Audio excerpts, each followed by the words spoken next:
What's going on, everybody? Kevin Burke from thehoopdoctors.com, joined by, you know, the face, Jalen Rose. We just got finished with the pre-screening of the Fab Five, the ESPN film. Listen, I got chills watching that, and I didn't even go to Michigan. How was it for you to relive the events, what happened? How was it for you to go down memory lane and kind of relive the events? Well, it was good, bad, and different.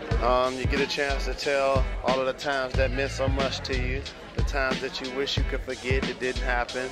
Michigan have to bring it. Oh, he walked and the referee missed it. Weber brings it into the front court. They have no timeouts remaining. Oh, he causes too many timeouts. That's a technical foul. He called a timeout. Michigan doesn't have any. He got by with a walk, and Jimmy calls a he calls a timeout. He doesn't realize that's Michigan's too many, and so it'll be a technical foul. North Carolina shooting and the ball. A huge mental mistake. Weber thought they had a timeout in their pocket. And when you're doing a documentary, the main thing is to keep the integrity of the story and tell the truth. There were good days, there were bad days. There are things I look at and I'm happy about and I smile. There are things I cringe and like, oh my God, I did and said that. So we just really were happy about the opportunity to do an ESPN film, but more importantly, to tell the film the way it happened. One of the biggest things that I took away from it was that after you guys lost your first national championship to Duke, you guys went overseas to Europe, and that's when you said you realized this was a business. People are making millions of dollars off you guys. You guys aren't earning a penny. So it might be a rhetorical question or an easy question, but do you think college athletes should get paid? And don't get jealous when I say this. I just mean, and I'm a college graduate, right. and I'm thinking they didn't pay me, so. Right. I just think it meal money, and what I would say to people like you, with no offense, with all due love and respect, like you're not making millions and billions of dollars for the university. Like when you're studying, I'm at practice. You know, when you're asleep, I'm in class. So that's just how I just wish this is a billion-dollar industry. You see so many coaches getting suspended right now. It's because that they're trying to find ways directly, indirectly to supplement the lifestyle of their players. Tom Izzo, Jim Calhoun, Lane Kiffin of USC. So many coaches getting in trouble. Jim Tressel, Ohio State University football coach. Anytime you see a player like Terrell Pryor win a Big Ten and sell the ring, what does that mean to you?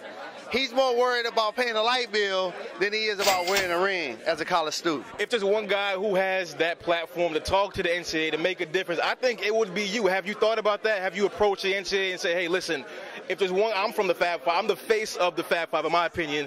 Have you approached the NCAA with this? I say it, I do it, I will continue, and I'm going to really create a strong rally cry because it's very important. Like, athletes do so much sacrifices for university. It's a billion-dollar industry, and we're not asking to have 100% of the pie, but at least give them 1%. You know what I mean? Get 1%. You know, like I say $2,000 a semester. That's only $4,000 a year.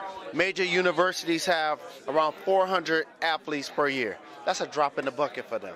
They can easily do that, and that would eliminate a lot of petty things you see happening. 20 years ago, did you have any idea that 20 years later it would still be a big deal? That you'd be doing films about this 2 decades later? Not at all. To be honest, it was just so genuine, so raw. We were so unpolished. We were just doing us. And we weren't worried about the negative ramifications. We weren't worried about the positive things that may come from it. We just knew that we didn't want to be called the Fab Five then. It was 5 times. All for one, one for all. Why didn't you want to be called the Fab Five? Because we wanted to be all for one, one for all.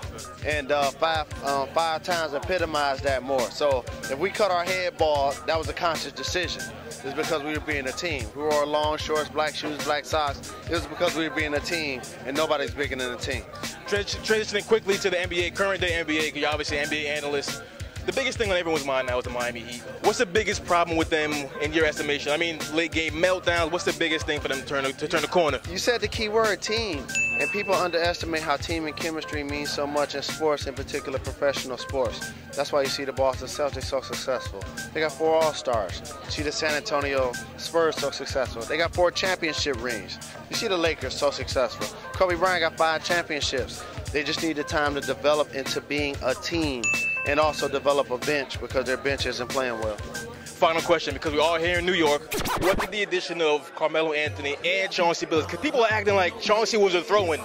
I think he's a borderline Hall of Famer, in my opinion. What does the addition of those two guys do for the Knicks? Are they elite now in the East? It means a lot. It solidifies the Knicks as a team that's going to be somebody to reckon with, just like the Heat over the next handful of years. When you had an MVP conversation, please mention Amar'e Stoudemire, because he's in the conversation. He's third, in my opinion, behind Derrick Rose and Dwight Howard. He's playing that well. Where does LeBron fit in the MVP discussion? I think he's around fourth or fifth, depending on where you put Dirt Nowitzki. Like, he's right up there. He's playing at a high level. But Knicks fans should stand, rejoice, and cheer. They got a great team. They're going to have a great future. But the only question is, can Mike D'Antoni's system win a championship? He's a great offensive coach. They're the best scoring team in the NBA. But they're the worst defensive team in the NBA. Literally. And that's what you need in the playoffs. Appreciate the time, man. For Kevin Burke, Jalen Rose.